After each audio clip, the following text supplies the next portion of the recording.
Caddis Maximus here, this time with a quick review of the SKM Super Metal paint marker. This is an oil-based paint marker, metal body. These are the type that have a little ball bearing, so they're kind of like a spray paint can. These are the infamous markers that have a valve and that they produce a very heavy and thick line on just about any material. They're really common in all sorts of industries, metal industries for marking metal, automotive and scrapyard where they write the numbers on the windshields. That's really the deal with these pens, is that they'll write on any kind, just about any kind of surface, and it's a real heavy, thick line that really shows up well. This is actually sold at Harbor Freight, and it's $3, and they have like a couple, three like token items that are made in USA, and this is actually one of them. This thing is out of Pennsylvania. I just think it's kind of funny that they go super MET-AL-AL, so super metal. I think it's kind of funny. Anyway, these things are notoriously like $5 or $6 whenever they're at like a welding supply or any of those kind of places. It's kind of surprising. So having one at Harbor Freight for $3 is actually pretty decent, especially when it's a nice American-made unit. I kind of like these more modern ones just because the ones with aluminum housing tend to get dented. This one won't get dented and crushed quite as easily, and they actually have a nice little rubberized knurled grip.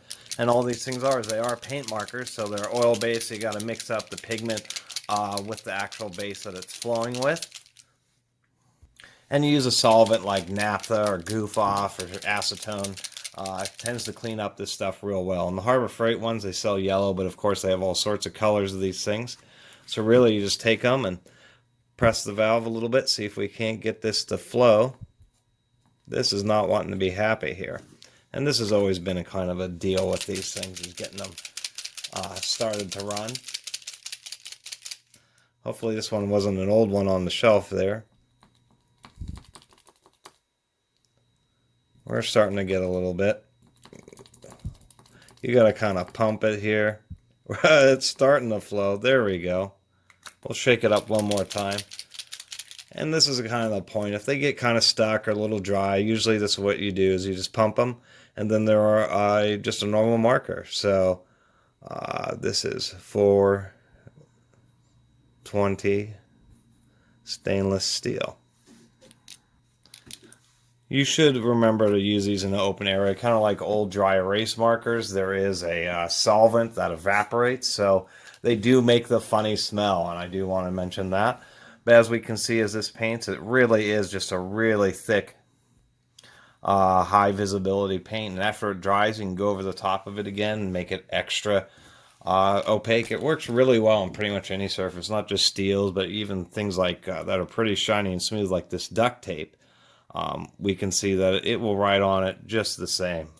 And that's one nice aspect of these. These will write on pottery and ceramics and all sorts of stuff. They even sell the same type of thing, a paint pen, for those specific types of crafts at, Michael's. Anyway, I just wanted to do a review of these paint pens. They're really pretty darn handy. And actually, if you work in a machine shop and are using bluing, sometimes you don't need, the big paintbrush. Bluing is a type of coloring you put on metal that you can see scratches when you're laying out stuff. Using these paint pens can actually be quite handy in that situation as well. Anyway, this was just a quick review and kind of an interesting named token item that's American made at Harbor Freight. Anyway, I really appreciate everybody watching and subscribing. And if you haven't subscribed, please do. Until next time, Caddis Maximus out.